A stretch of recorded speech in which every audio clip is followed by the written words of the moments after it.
Welcome to For the Long Run, the podcast exploring the why behind what keeps runners running long, strong, and motivated.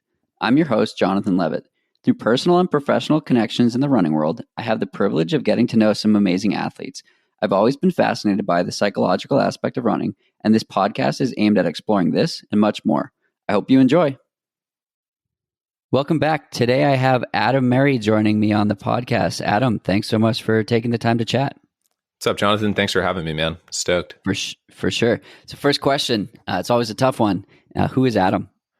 Oh, man. So I've been listening to the podcast for a long time. And, Jonathan, I wanted to have a really good answer. And I totally don't. So I'm just going to wing it. I'm just a guy, loves to trail run and be outside in nature. I work at the Monterey Bay Aquarium. So I'm pretty interested in ocean conservation. And I've got a wonderful wife and 3 furry mouths to feed. 3 furry mouths. Talk about those. So I've got a dog named Dipsy. He's a Shar-Pei Lab pit bull mix. He's hilarious. Ton of energy. He's like 2 years old. And then I've got 2 cats, which makes for a very interesting dynamic with the dog. But they're all friends. They get along. 1 Maine Coon and then 1 like domestic short-haired tabby. Nice. Well, we got connected from our coach, David. Yes. I asked David, yes, the man, he's not a myth and he's definitely a legend. For sure. 100% agree. So I asked him who he recommends that have interesting stories that in sort of my goal of, the first 50 episodes of the podcast or so were with elite and professional athletes. And I know you're on the elite side, but I'm trying to figure out like what's the direction of this podcast. Well, how do I continue? Because there aren't endless professional athletes that are open to having conversations on the podcast. So just always exploring new ways that I can connect with the running community. And your name was at the top of the list. So here we are. So awesome. So he tells me that your background with other sports into running was really interesting. So do you want to talk about that a little bit to kick it off? Sure. Yeah. So I guess, it is kind of interesting. I don't know if it's atypical, but I've been doing sports my whole life. I've just always been a really active kid, like grew up skateboarding, surfing, playing soccer, baseball, kind of traditional American sports since I was a kid. Had a very short stint with competitive track in like middle school. And I grew up in California, so the competition is pretty stiff. And I just remember going to a track meet and just being like, this is not for me. I'm like dying out here and getting like last place is crazy. So then in high school and college, I played football. And that was kind of my main focus. So I was super into it. Played at a Division III school in LA. And then, had never done any distance running, at all. Like I think the furthest I'd probably run as of college was like a mile, for football. And then, after college, I ended up like finding myself in my hometown working at the Monterey Bay Aquarium kind of unexpectedly, and met this guy who's now like my best friend, Ryan Cronin, who was a distance runner and invited me to like come on a run. And I was like, yeah, I'm like looking to get back into shape. And it was supposed to be like a 4-mile run, but it's probably happened to a lot of people. It took me on like an 8-mile trail run. And it was really fun. And I just remember at the end of that, just being totally surprised that I was able to do it and it wasn't overly painful or anything. And so that kind of got me like hooked on distance, quote unquote, distance running, And when did you realize that this was your, I don't want to say your calling, but like the next step? Oh man. Yeah. So it kind of continues on with that story. Like later, like a couple months after that run, I asked him like, dude, like, what do you think? Do you think I could do a half marathon? And he was like, oh yeah, definitely. And I was like, well, how fast do you think I could run it? And he thought for a second and he's like, man, I bet you could go sub 130.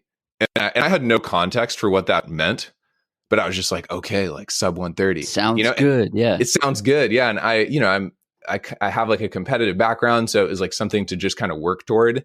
And so, yeah, my first race was the Monterey Bay Half Marathon, which is beautiful. Yeah. And I ended up coming in at like, 129. Like I somehow did it. It was I don't even remember because it was like 3-4 years ago, but I think it was kind of painful, but really amazing to be like coming in. You could hear the announcer, like, counting people down, like, you're going to make it. So that was really exhilarating. And then a couple months later, I ended up doing a 50K with him on New Year's Day. Cause it was like, oh yeah, I've done a half marathon. Might as well do a 50K. And so that was like major, obviously. I had no good training really. And yeah, I think I was out there for like 5 hours and 11 minutes. And it was just amazing. The full gamut of ups and downs during that, cramps, running, getting passed by people who I had passed earlier on in the race. And so, yeah, it totally hooked me. What were you thinking about on that first ultra start line? Oh man. Well, I just had no idea what to expect. It was like, I've always kind of enjoyed challenges. And so I figured it was going to be like hard, but when you've never done a distance, it's like, oh yeah, well, it's only like, it's basically just twice as much as a half marathon and then a little bit more. And I'm going to be running slower. So I think I didn't realize how hard it was going to be. And I've since learned, I have a much different perspective now, but yeah, I think I was just excited. And it was a really good vibe. And I remember being like nervous putting my hand up when the guy was like, who's first 50K is this? Who's standing here? And I was like one of the only people that put my hand up. And I don't know. It was a good time.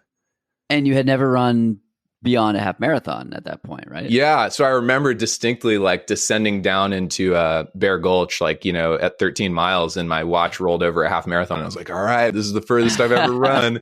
And then we had like a big old climb coming out of Bear Gulch. But yeah, no, it was really awesome. And my friend ran it with me. You know what I mean? So he had run a couple of 50Ks, I think, and many marathons. He's actually from Boston, so he'd run the Boston Marathon a bunch of times. And so he ran with me. So it was a really cool kind of bonding experience. Cool. And what does running mean to you? Oh man. I think running is just, to me, it's like such a great metaphor for like life, and it has so many proxies. Like, to me, like one of my coworkers at work a few years ago told me this thing. He's like, how you do anything is how you do everything.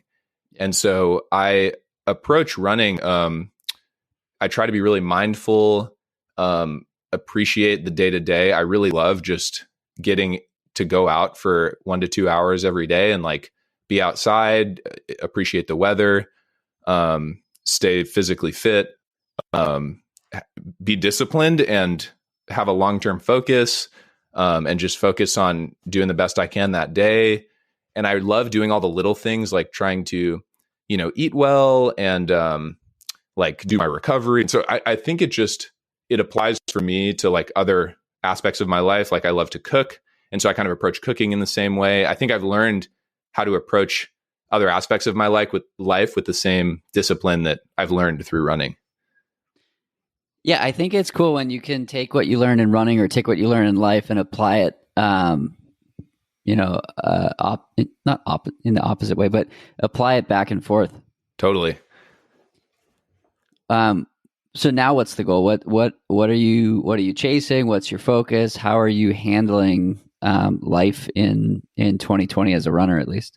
Oh man. Well, I think my goals are like largely the same as they were pre-COVID. The path is slightly different now. So I really only started training in earnest, maybe like a year and a half ago. So like last year was kind of, the first year where I felt like I started to have some success and I could see the results of my training. And so this year I was like, oh man, I'm going to like, race and really like, practice becoming a better racer, which is different than just being fit. And so, yeah, like my long-term goals are, like it maybe sounds audacious, but like I'd love someday to be competitive at races like Western States, CCC, UTMB. But yeah, I realize that's like a several year journey from where I am today. So it's just, this year's been great for training. I've been lucky to be healthy, and yeah, I just plan to hopefully get to race like as soon as it's possible. And until then, like just focus on targeting some bigger runs, maybe FKTs, or just like harder efforts. But yeah, just those are my longer term goals, is just to race some of these iconic classic races, and hopefully be competitive. What is it? So what's the furthest you've gone so far? 100K. What is it about the longer stuff, particularly the 100-mile distance, that intrigues you? Oh man. Well, it's just classic, man. You know what I mean? Like it's like I don't know. I feel like in the ultra marathon space, it's kind of like, it's as classic as it gets, like, that's where like, at least like a lot of really, the best in our sport have like cut their teeth and like proven themselves, and like that's like, the Western States, the UTMB, the kind of like Super Bowls or World Cups of our sport. Like that's the distance where it takes place, because it's got that interesting amount of like, it's long enough where like if you make some mistakes, like they can really like play out and manifest later in the race. So it's really fun to watch. I imagine it would be really interesting and challenging to execute a 100-miler really well. I certainly know that at the 100K distance, I've made some mistakes, and you definitely pay for them. Where in like a 50K, you can kind of like reel it back and maybe recover and make it. So yeah, I don't know. I think just the unknown of the 100-miler and having that be 15 to 20 hours of time to try to execute a race strategy is interesting to me.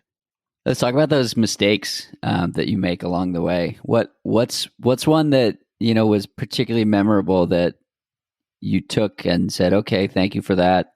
Here's what I'll do differently in the future"? Oh man, well, definitely, like with that specific question, would be Black Canyon this year. I was like the most fit I've been.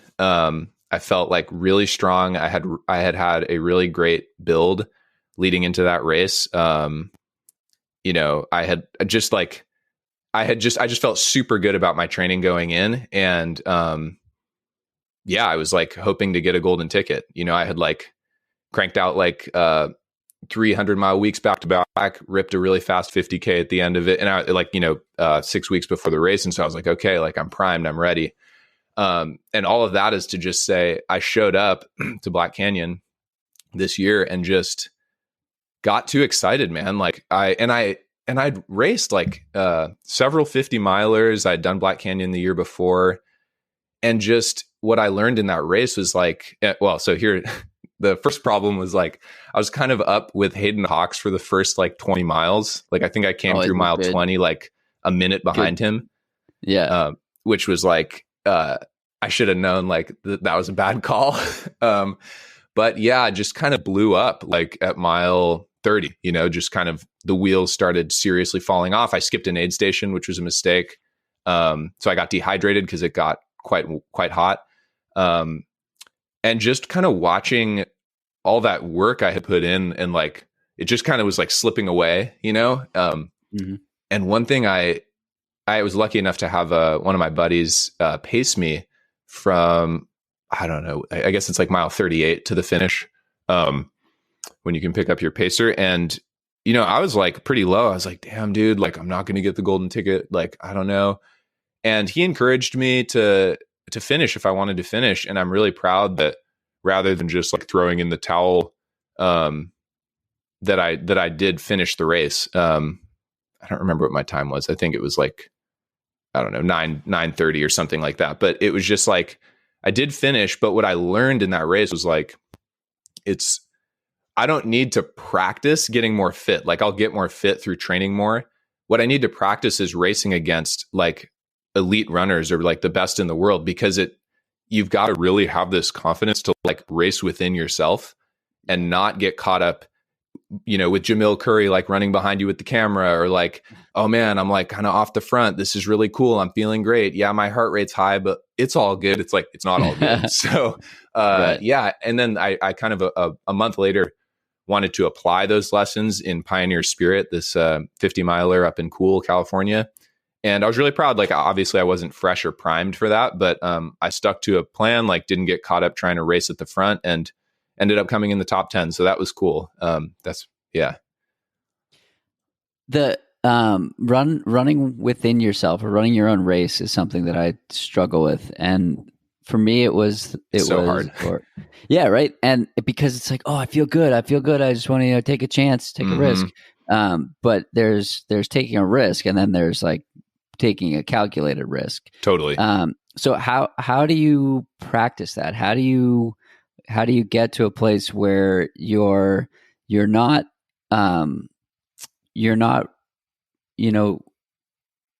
letting the foot off the gas too much, but you're also not going 0 to 60 right from the gun?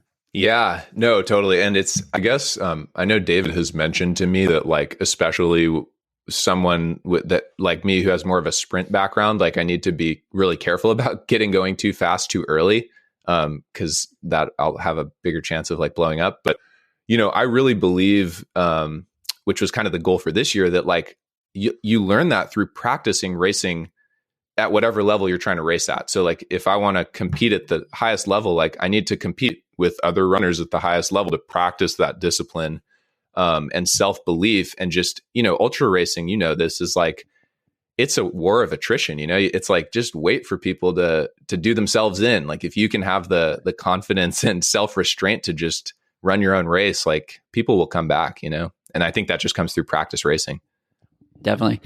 What are some of the other sort of, I guess, lessons that you've learned from David that have translated into tangible progress out there?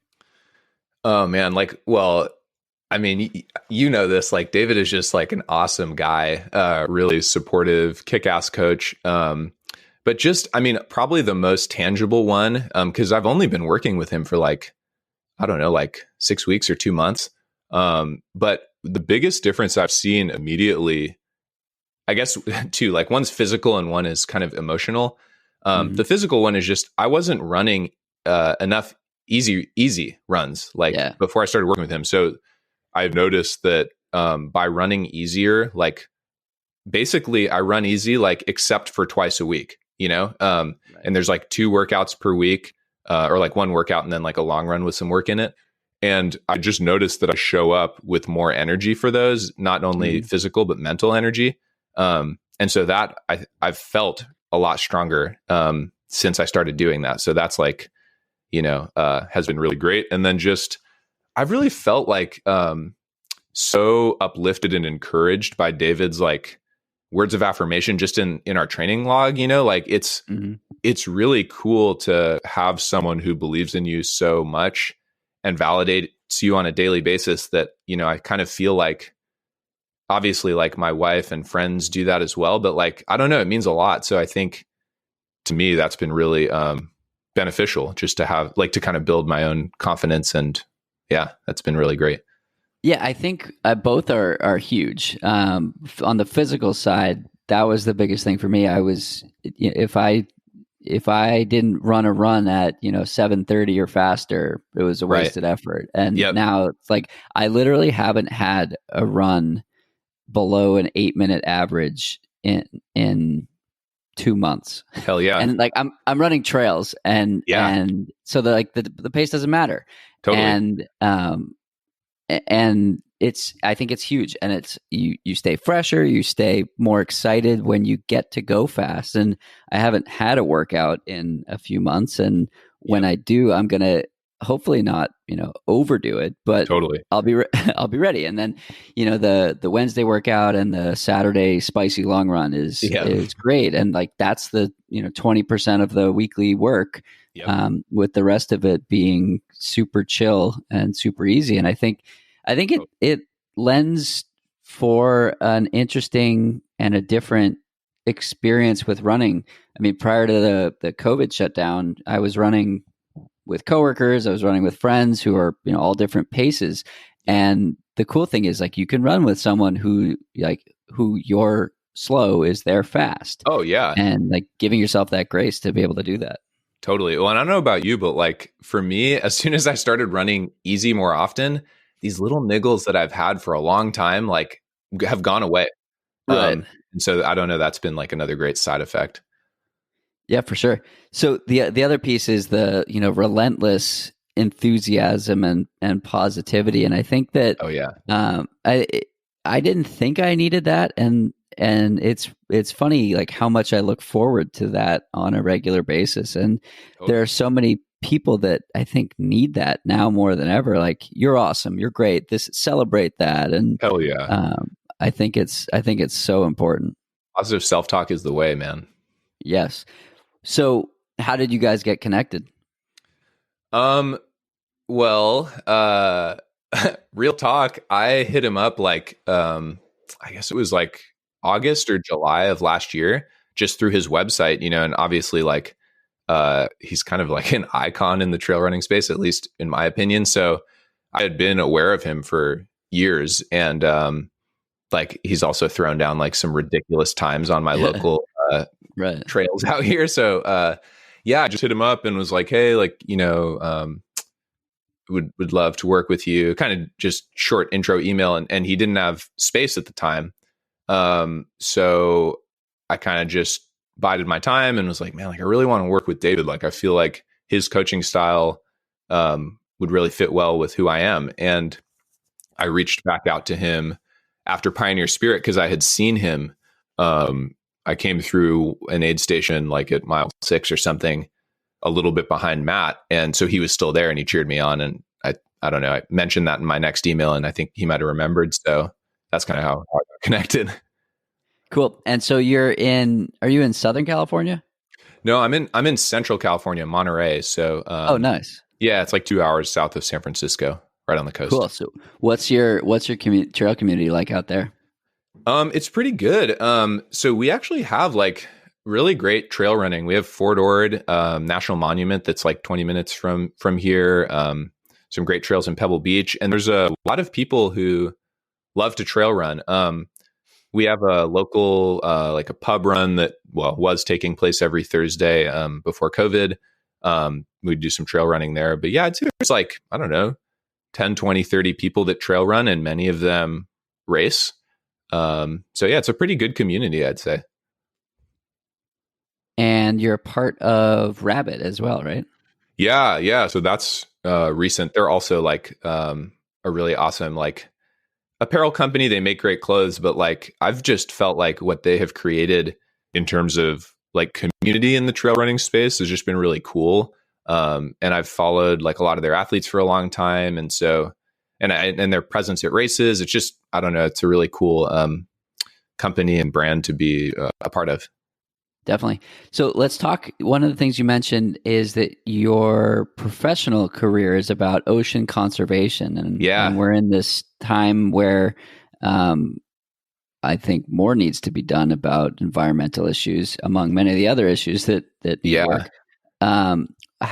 Where did that interest come from? Is that always something you wanted to be a part of? Talk to me about that. Oh, man. Well, honestly, like definitely not. I mean, I grew up in Monterey, so I grew up going to the aquarium like as a child. So it was always kind of like, I think for a lot of people who live here, it's like a real focal point in the community. So it was always like on my radar, but never as somewhere to work, because I wasn't interested in marine biology, like as a field of study in college. And until you like actually work there or look for a job there, you don't realize like, oh yeah, there's like, hundreds of staff members, many of whom are like not aquarists or, animal care staff. So Um, yeah, it kind of happened naturally. Like after I graduated from college, I wanted to do software development, and there just happened to be an internship opportunity there, which turned into a job. But for me, I've found like I've worked there for 6 years now, and um, man, like working for me, like working at a nonprofit or any kind of like mission driven organization it just is awesome because at the end of the day, like I think we all deal with like BS like in our jobs or like in our life at times, and so it's just really nice to be able to like at the end of the day feel like okay, like I've done some good here, even though I had to put up with a bunch of crap or like maybe this special project I wanted to do isn't going to happen. Like I'm still helping to like further like conservation of the ocean, you know. So it's been cool in that regard. What does day to day look like? So I manage our multimedia engineering team in exhibits. And basically what that means is like we're a team of 4 technology professionals, so like software developers, people with hardware experience, and we're responsible for everything on the floor at the main aquarium that has a screen. So whether it's like digital signage or a video wall or some kind of game that's an interactive for guests, we build and maintain those experiences. So a day-to-day looks like operational maintenance. Honestly, like when we're open, if things break, we have to fix them sometimes. And then we have like new product development that we work on constantly for our future exhibitions. Got it.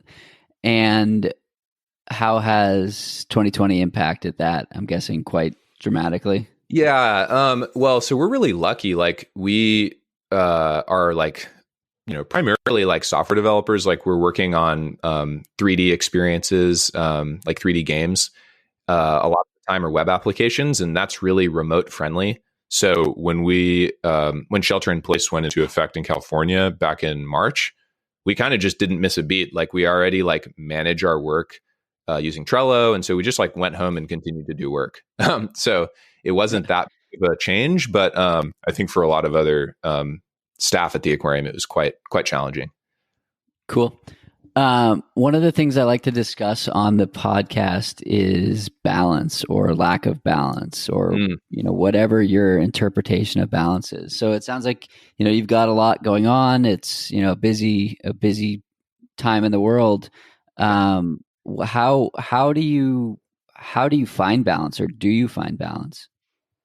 Well, I guess like I think balance is an important thing, like conceptually, and I try to be like balanced and measured in life in general, you know. Like I think too much of one thing is probably not good all the time if you're doing that all the time, but you know, I do feel like running for me is definitely like a focal point in my life, and I guess like to me, spending an hour or two each day running helps me be a better person in other aspects of my life. Helps me like feel more focused and kind of like I've done something for myself when I show up at work. It helps me be a more, I think, like relaxed and supportive husband to my wife.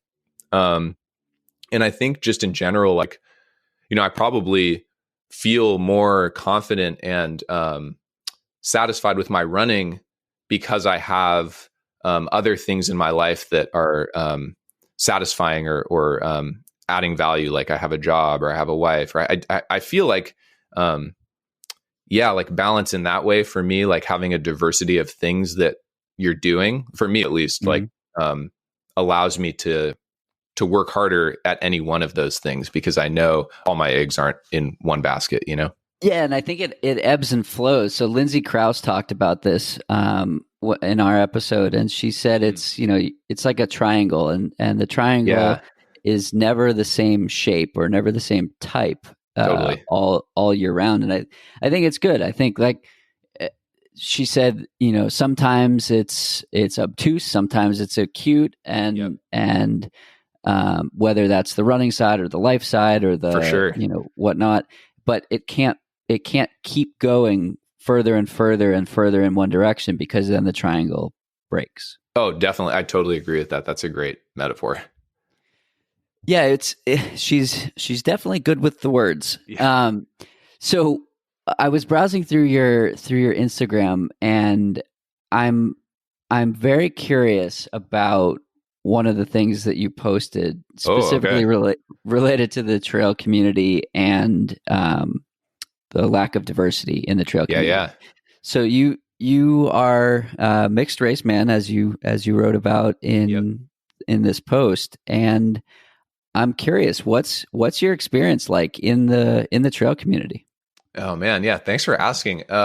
So I guess I want to start out by saying, you know, I personally have always felt like really welcomed, included, um, and like just my participation in the trail running community has always felt like celebrated and welcomed. So like I've had a really good experience in that regard.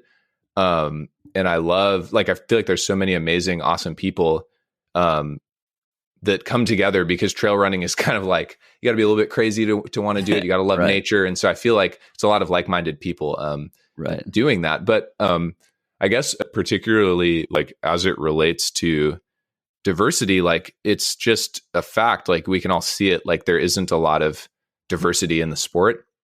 And so, you know, it it's something I've kind of struggled with my whole life, like growing up in Monterey, like being multiracial, like Black man. It's like I went to a private school, like from fourth grade on, and so it was a very white private school.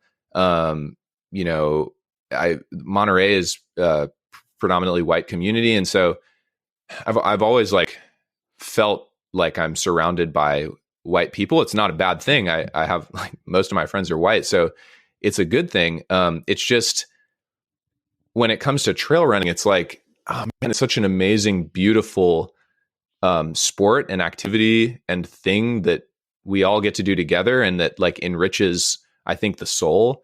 And so to me, it's just like, man, like to increase like participation of people of color in trail running, it, I think one of the best things we can do is like increase representation in the sport, in our media, like this, like a podcast or, you know, photos on brands, Instagrams, help try to support people of color who are racing at all levels or participating at all levels so that um, other people of color see that and can see themselves in trail running. Because I think oftentimes it does present or kind of appear as like a very white sport.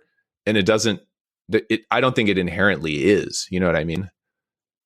Yeah, it's really interesting. I was listening to Camila Jornet on the Morning Shakeout podcast, and as a Black distance runner and marketer, she comes to it from a very interesting perspective in that she has lots of industry experience and sort of seeing the behind the scenes of how it works. And her takeaway is pretty much exactly what you said. Like we need like if you think about how somebody comes to buy something, Right. they see similar people using it, they see something relatable Yep. about it, and maybe there's some influence around, oh, my friend did it, or you know, this is aspirational. Totally. um, that's exactly what you just said. You know, we need to like, I work for a brand that is in this space, and Yeah. we weren't unintentionally doing wrong, but that's the whole point. Right. And so, like, we've had those conversations, like, yes, we've been part of the problem, totally ignorant to the fact that that's the problem. So it's been fascinating to be a part of these conversations and then hear people who are having that experience and hearing that, like, it is representation, it is seeing similar looking people, it is seeing that aspirational, oh, this could be me too, Yep. that we need to focus on. So Totally. yeah, it's awesome that's the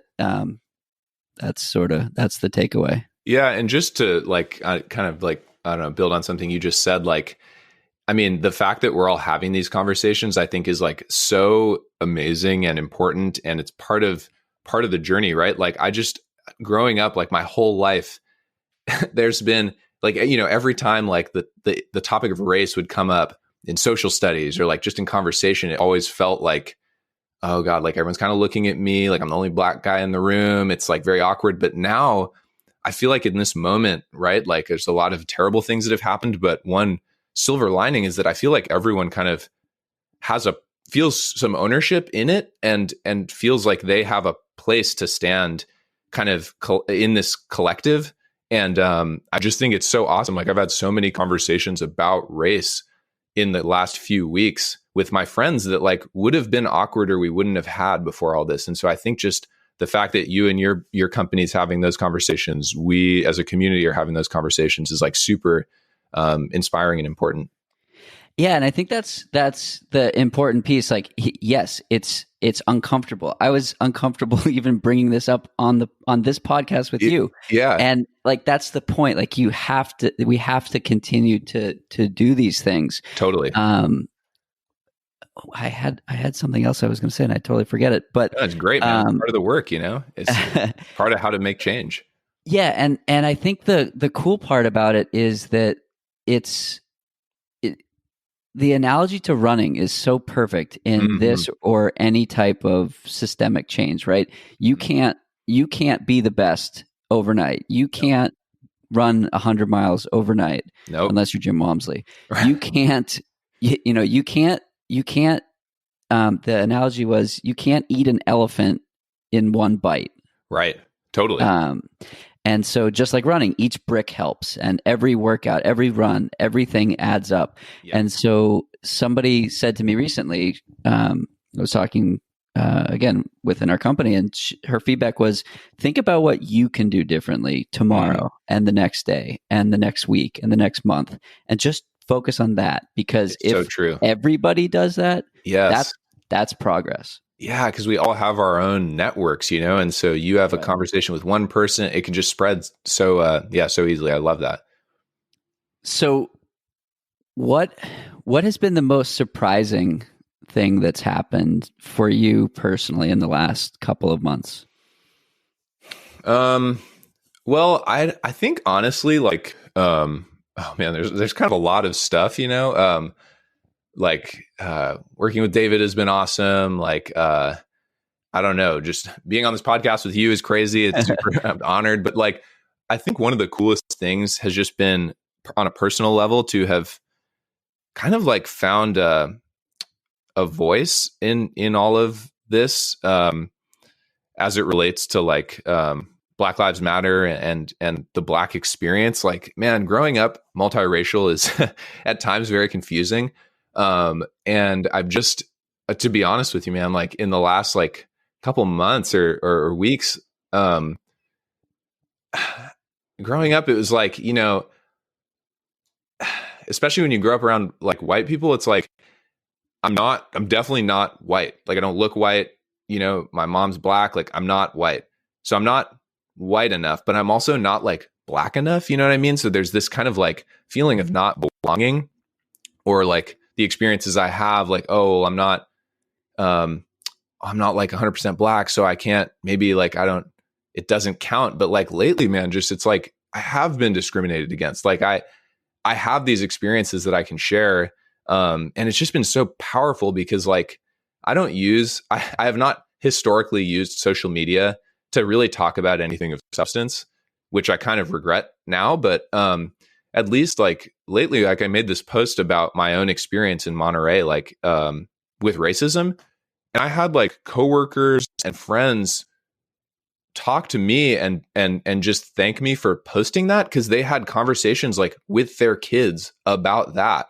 And just seeing that, like, man, like engaging in that dialogue is important. And like making a post on social media can actually make some change. Like for me personally, just like that has been amazing. Just finding that like participating in dialogue and discourse online can be a really powerful and positive thing. I love that. I think that social media is vilified I know. in so many ways, but then Yeah, there are these examples of just how powerful it can be, and how totally. uplifting it can be. And then, you had there are a couple dozen comments here that people are thinking critically about Yes. themselves, or like you said, they're talking to their kids about it, or Yep. and that's just one post. I And know. again, that's the compounding factor. Maybe you make another post the next week, or Yep. maybe your friend sees it and they're motivated to take a step. And it's like Totally. we bash on social media so much. I saw a post that said, what if your action motivates somebody else to take a bigger action? Hmm. And again, it's like the snowball effect, and Totally. it's not just a snowball, it's an avalanche, and we Yeah. need this big avalanche. It's so true, man. Yeah, it's all about how you use it. It's just a tool, you know. What pushed you to make that post? I just I had like a feeling, you know. I um my wife is white, and she had been educating herself in the wake of the murder of George Floyd, and like she had been making posts, and other friends of mine had been making posts, and like I said, like I don't typically even post to social media, and so it was just kind of like, man, like, but I feel like I should say something, but I don't even like, you know what I mean? It was kind of just like I had this like nagging feeling, and so I just felt like, you know what, like I just I'm just going to say something, and I'm just going to talk about my own experience as it relates to living here in Monterey. And so it was kind of just like I felt like an obligation to do it. I mean, I'm really glad I did. Yeah, it's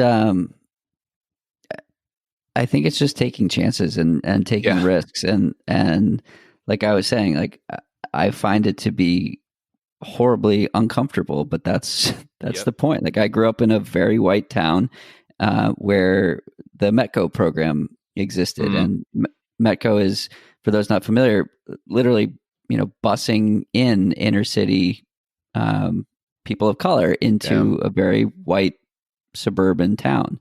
And for the first probably 15 years of my life, like those were the only black people I saw. Mm, Um, yeah. in addition to, there was an area, there was an area of my town growing up where it was lower income housing, and Yep. um, that's where the African Americans lived in our town. Yep. And it was just like um,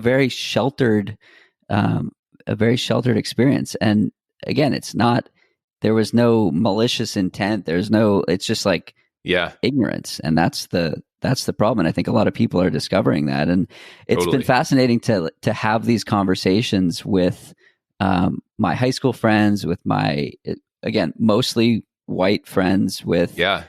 with one Indian guy. And so he's been the representative of person of color Yeah. in our group. And he's like, I kind of look white, and I have a family business. And he had a fascinating experience because, um, again, he was like the only one in the group.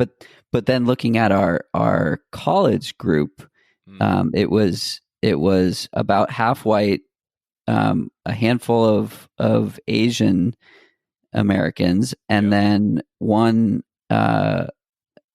one of our friends was, or is, half black as well. And Gotcha.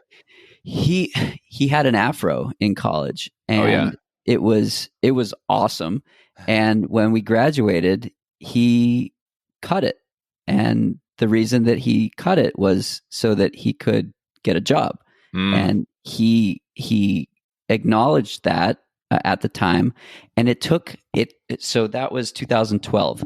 About like 3 weeks ago, he sent us a message and was like, I didn't even realize what I was doing, and that mm, that was like institutionalized racism that I was just like accepting without question. And he yeah. was like, "Oh my god, that is wild that he didn't even think about it, and he was doing it." Yeah, man, that hits hard. Like my mom, who I think I've mentioned is black, like she has worked. She's actually the chief human resources officer at the Monterey Bay Aquarium. So she's worked there for like 30 years. And she used to have a badass afro when I was born, like this really awesome afro.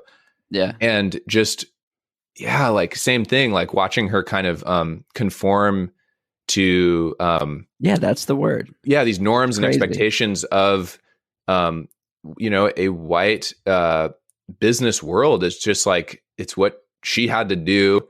And it's cool now at this point to have many companies be kind of celebrating and welcoming and trying to increase diversity and representation and all that. But yeah, just to kind of agree with what you're saying, it's just like, yeah, it's unconscious, or like just part of what you have to do, and you just accept it because it's institutionalized or systemic. Totally. So what are you excited about 2020 and beyond? What are you looking forward to? What's keeping you rolling? Oh man. Well, just I really do believe in like the long-term approach to training and running. I guess life in general as well, but just like as it relates to running, like I am planning on racing several golden ticket races next year, so that's like really exciting. Hope to get to hone my craft before then at some races, but we'll see. But yeah, no, I'm really excited about that, and just continuing to kind of like immerse myself in like David's training program and see how that goes, and just kind of, I don't know, I don't mind. I actually love the day-to-day kind of training experience, and so to me that's like so satisfying just in and of itself. Did you learn that recently, or has that always been your approach? Yeah, it's like I think it's always been my approach, and just with no races on the calendar, it's just kind of like I just love the process of like getting stronger and becoming more fit, and like I don't know, just like doing a long run and being able to do it at a faster pace and a lower effort. It just, something about that is just like very like addicting almost, and very fun. Yeah, that's what I love about it too. I had David on the podcast a couple weeks ago, and what he was saying was like, for people who are not motivated by races, this is like the best possible scenario for building long-term fitness. And so I went through a period where I was racing a lot and not getting the results I wanted, and that's kind of what pushed me into trail running, to stop focusing on the watch and clock and whatnot. And I didn't race a marathon for 2 years, from Boston 2017 through Boston through a race basically 25 months later. Whoa. And I was like a completely different athlete on that next start line. Hell yeah. And it took like falling in love with the process and the day to day. And I stood on that start line, not caring if the time on the clock was a 2 or a 3 or a 4. Yep. And that's what it took for me to, find that next level and find that next, gear. So I think awesome. That a lot of people are in for a treat if they stick to it, and if they can find that similar love for the process. Yeah. But yeah, the day-to-day grind is what I love, and that like leveling up to that new normal. For sure. Plus I love to eat. So like when you're training a lot, you get to eat a lot. So I love that part. Yeah. So I'm living with my parents now for a couple months, just nice to get out of Boston. And they're like, wow, you're always eating. Yep. And it's like, well, yeah, I did a 15-hour week last week. So totally. Yeah. You got to put it down. Yeah. What's your post long run indulgence? Ooh, well, I always drink this, plant-based protein shake right after. I don't know if that's a holdover from football or what, but like it just kind of makes sense for some reason to me. It's this pea protein one. So I drink that, and then usually try to eat like a banana or something. But dude, like I think I maybe posted this on Facebook. We were having a back and forth, but my favorite after that is to go to this Mediterranean food spot here in Monterey called Demetra, and get this like lavash wrap with chicken shawarma and falafel, all these veggies, awesome sauces, and just eat that whole thing. It's like a foot long. That sounds awesome. And that thread was incredible. I know so many delicious mouthwatering post-run indulgences. So for those listening, David was sourcing feedback for a column about post-run fuel. And he asked, what are our favorite post-run foods? And I had just finished a 50-mile bike ride and I hadn't eaten. So it's like, that's tough. Actually the worst. Like I hadn't showered either. So I was man. I needed to shower and then eat. And it was funny to scroll through that. But oh my God. Awesome. Adam, one last question. What do you wish you knew today? Sorry, when you started running that you know today? Well, that's a good question. I guess I feel one thing I've been lucky to learn is that, I think you can learn a lot about I think you can learn about by like watching other runners around you and the successes they have or the mistakes they make. I'm a big proponent in like trying to learn as much as I can in general, but especially from others, like experientially, and just, I don't know, like I was fortunate to like, I mean, it's sad, but like I was fortunate to like watch some of my friends, like, suffer an injury from racing in a certain way. So like that for me was like, okay, like, dang, like that's what happens. Like you got to be careful about that. And so I guess I was lucky to see those things, but like, that I think there's probably many runners that like don't have those experiences with a friend like close to them. So I would just say like, it is like a long game, just like running an ultra marathon is a long drawn out experience. The process of like training for ultra marathons is a long drawn out experience, and just being patient and like focusing on learning how to appreciate the day to day. And like, honestly, like if you don't love that, maybe it's not the sport for you, but like, it's, Right. I really think like patience and long-term focus is like the way. And I think had I learned that earlier, maybe some of these niggles or smaller things or fits and starts I had in racing, like might've been easier or better.